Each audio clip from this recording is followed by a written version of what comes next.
Hello dear students, welcome back to online classes. आज हम लोग एसिड बेसिस एंड सॉल्ट का पार्ट 5 स्टडी करने जा रहे हैं, जिसके अंदर हम ये देखेंगे कि प्रीवियस वीडियो में जिस पीएच स्केल के बारे में हम बात कर रहे थे उसकी इम्पॉर्टेंस हमारी डेली लाइफ में क्या है। आज हम क्या देखेंगे? Importance of pH in daily life. ठीक है, ये पीएच हमारी डेली लाइफ में कहाँ ज़रूरी है और क्यों ज़रूरी है, तो ये सब चीज़ें हम लोग देखेंगे। ठीक है, तो आइए फटाफट से इसे स्टार्ट करते हैं पीएच स्केल के बाद वाले पार्ट को। Okay, importance of pH in daily life या in everyday life, right? Are the plants and animals pH sensitive? क्या एनिमल्स और प्लांट्स पीएच सेंसिटिव होते हैं? क्या इनकी बॉडी का भी कुछ पीएच होता है? मतलब सीधी सीधी बात, हमारी बॉडी को पीएच से फ़र्क पड़ता है या नहीं पड़ता, ये पूछा जा रहा है प्लांट्स और एनिमल्स दोनों की बॉडी को। तो our body works within the pH range of 7 to 7.8। याद रखना बेटा, हमारी बॉडी जो होती है वो पीएच रेंज 7 से यानी न्यूट्रल से चालू होकर के slightly basic range which is 7.8 तक वर्क करती है, right? Living organisms can survive only in a narrow range of pH range. याद रखिएगा बेटा, जो लिविंग ऑर्गेनिजम्स होते हैं they can only survive in a narrow range of pH change. हमारी रेंज जो है पीएच को सर्वाइव करने को लेकर के वो बहुत कम है, right? When the rain water का पीएच अगर हम देखें, when the pH of rain water is less than 5.6, मतलब बारिश के पानी का अगर आप पीएच निकालते हैं और अगर उसका वैल्यू 5.6 से कम आता है तो उसको एसिड रेन बोल दिया जाता है। जिसको अपन बोलते हैं ना कि एसिड रेन हो गई, एसिड रेन हो गई। तो एसिड रेन कब होती है? जब पानी का पीएच वैल्यू, रेन वाटर का पीएच वैल्यू 5.6 से कम हो, right? When acid rain flows into the rivers, it lowers the pH of the river water also। ये क्या करता है? ये पानी जब रिवर्स में, पोन्ड्स में जा कर के मिलता है तो उस पर्टिकुलर पानी में जिसमें ये जाके मिल रहा है उसका भी पीएच वैल्यू कम कर देता है। और जैसे ही उसका पीएच वैल्यू कम करता है तो वो वाटर भी हल्का सा एसिडिक हो जाता है। और जैसे ही वो एसिडिक होता है तो वहाँ पर जो एक्वेटिक लाइफ होती है उस पर्टिकुलर पानी के अंदर, जो जीव जंतु पानी में रहते हैं, एक्वेटिक एनिमल्स, वो उस पर्टिकुलर रिवर के अंदर उनका ज़िंदा रहना बहुत डिफ़िकल्ट होने लग जाता है। The survival of aquatic life in such reverse become difficult. Okay, तो पीएच वैल्यू हमारी बॉडी के लिए 7 से 7.8 है। एसिड रेन का वैल्यू 5.6 से कम होता है, याद रखना। ठीक है, पीएच वैल्यू 5.6 से नीचे गया तो एसिड रेन हो जाएगा और 7 से 7.8 के बीच में हमारा बॉडी का पीएच रेंज वर्क करता है। ओके, ध्यान रखेंगे। आगे बढ़ते हैं अगले पॉइंट की तरफ।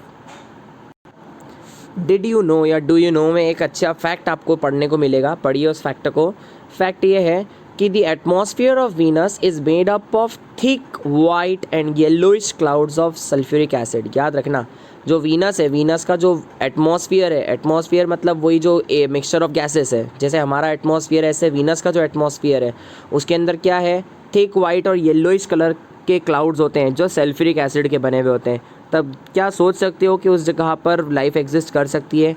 नहीं कर सकती है। इसी रीज़न से वीनस पे लाइफ नहीं है। सीधा सा रीज़न क्या है? वहाँ पर जब भी रेन होती है वो एसिड रेन होती है, क्योंकि क्लाउड्स कहाँ के हैं? सल्फ्यूरिक एसिड्स के।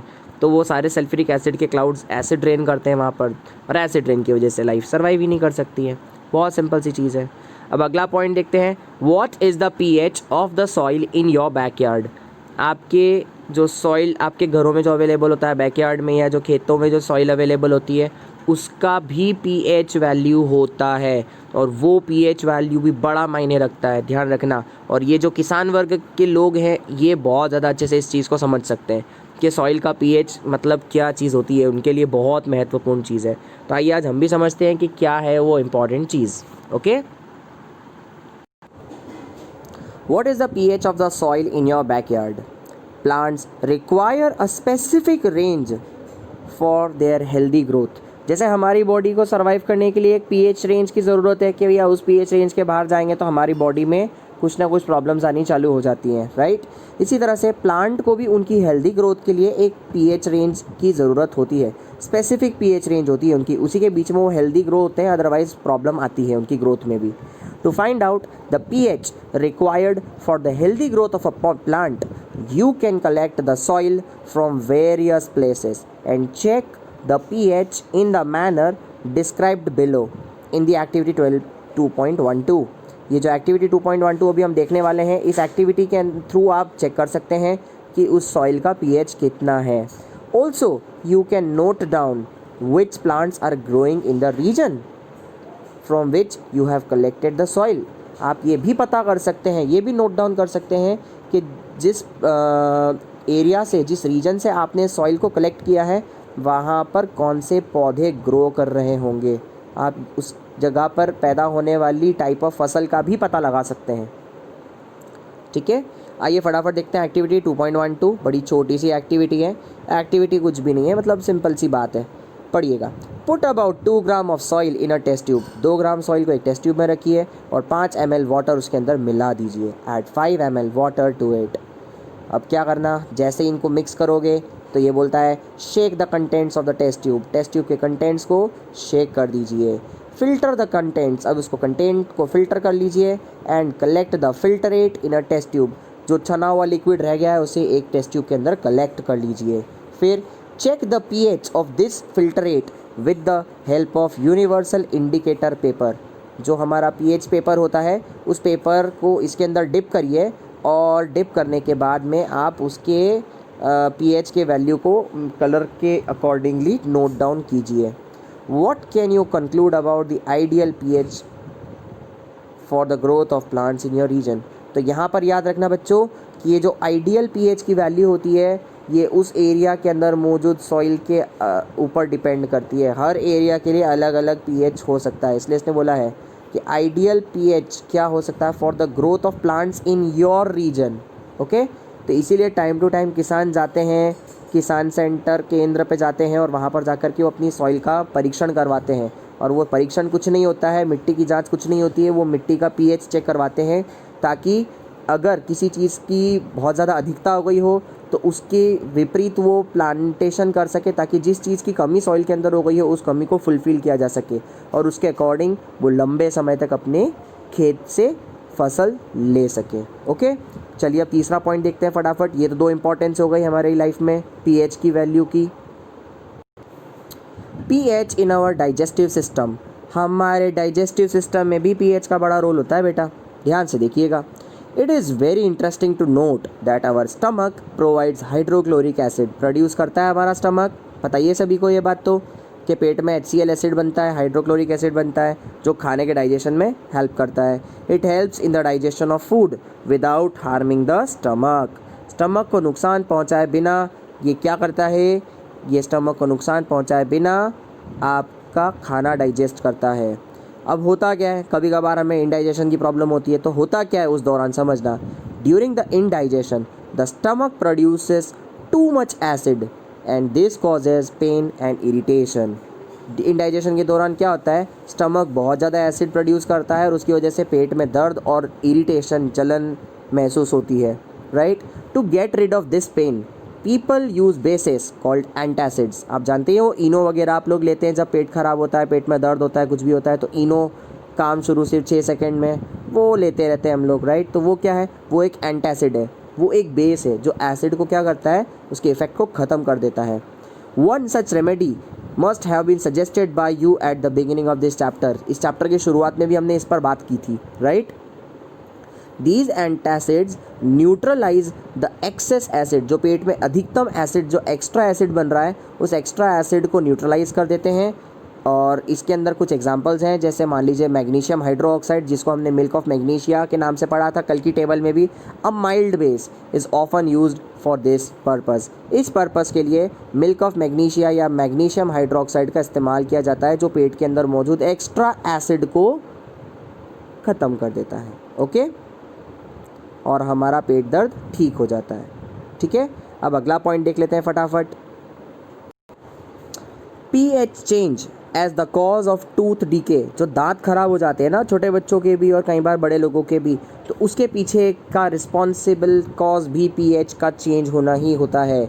हमारे माउथ का भी पीएच रेंज होता है, और अगर हमारे माउथ का पीएच रेंज एक सर्टेन वैल्यू के नीचे चला जाए तो हमारे दांत धीरे धीरे ख़राब होने लग जाते हैं। ओके, तो आइए फटाफट से देखते हैं कि पीएच का हमारे टूथ डीके में क्या रोल होता है। Okay, tooth decay starts when the pH of the mouth is lower than 5.5।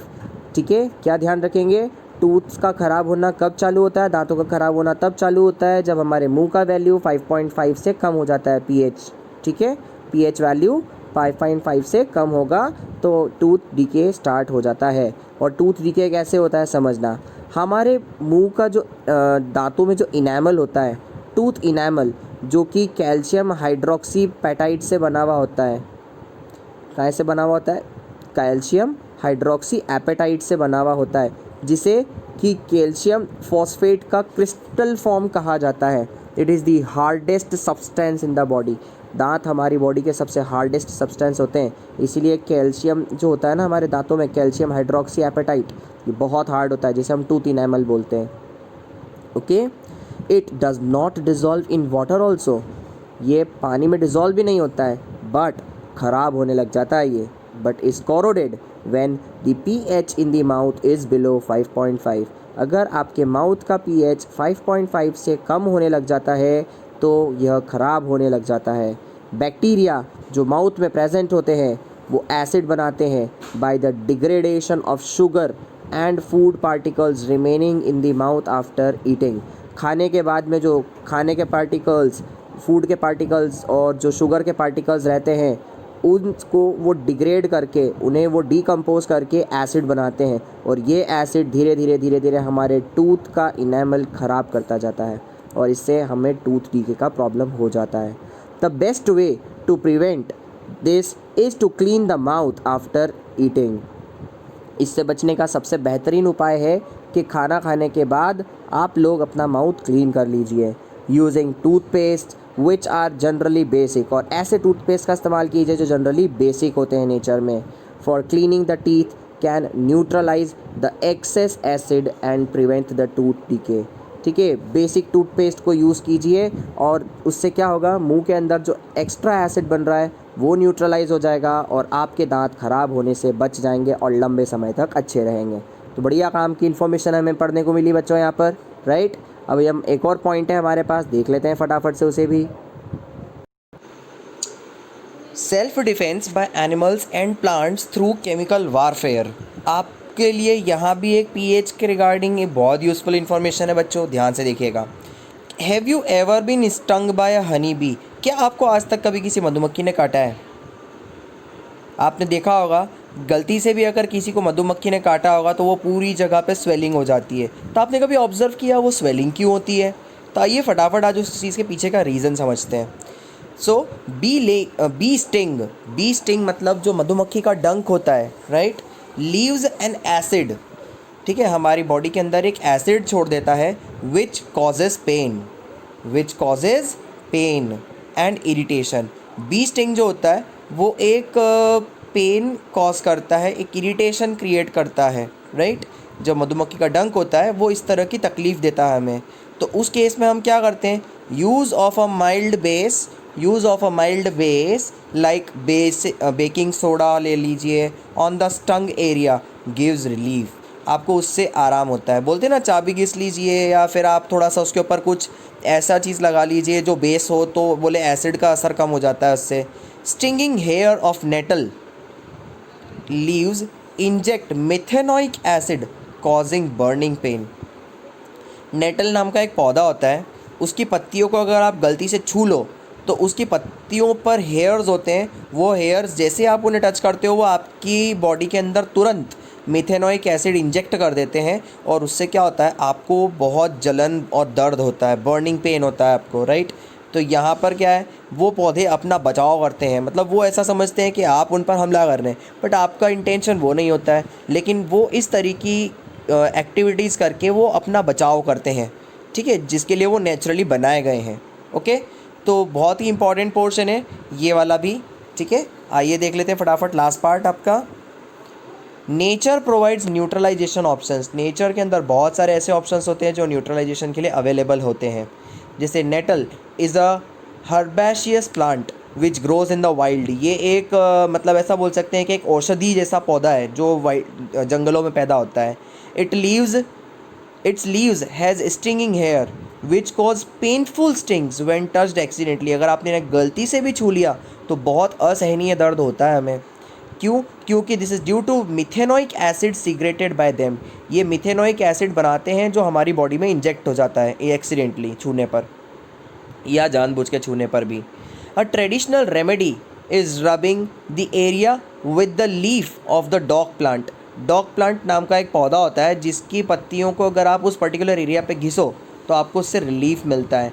Which often grows beside the nettle in the wild. ये इस पौधे के आसपास ही कहीं उगता है. ठीक है. Can you gas the nature of the dog plant. क्या आप डॉग प्लांट का नेचर गैस कर सकते हैं? अगर ये एसिड इंजेक्ट करता है तो वो बॉडी में क्या करता होगा? बेस इंजेक्ट करके उस एसिड को ख़त्म करने का काम करता है.